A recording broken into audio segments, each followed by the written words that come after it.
U.S. Agriculture Secretary Brooke Rollins was in Kansas City today, and she made a big announcement concerning U.S. farmers.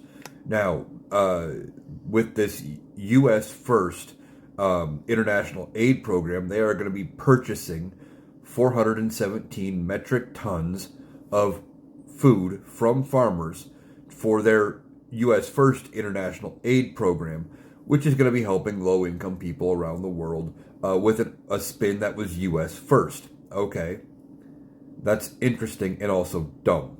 Now here's why.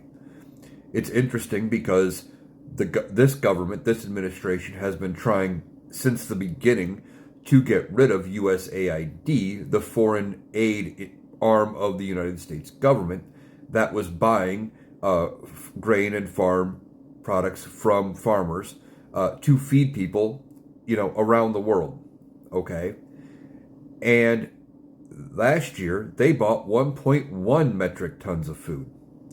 This time they're only buying 417,000 metric tons of food, about a third, little over a third. But USAID was buying exclusively from U.S. farmers. So what is this U.S. First? It's like everything Donald Trump. He gets rid of something, brings it back with a different name, and takes credit for making it happen. I guarantee you that's what this U.S. First aid program is going to be.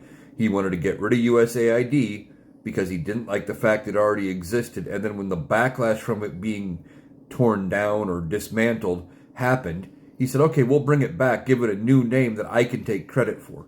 He did that with NAFTA.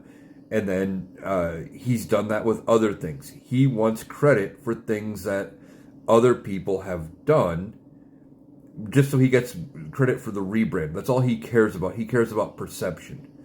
But now farmers are going to get a little bit of relief, but they're purchasing a third of what they purchased last year. And there were a lot of farmers that planted with contracts with USAID expecting a guaranteed sale, and the government may have to ultimately pay out on those contracts.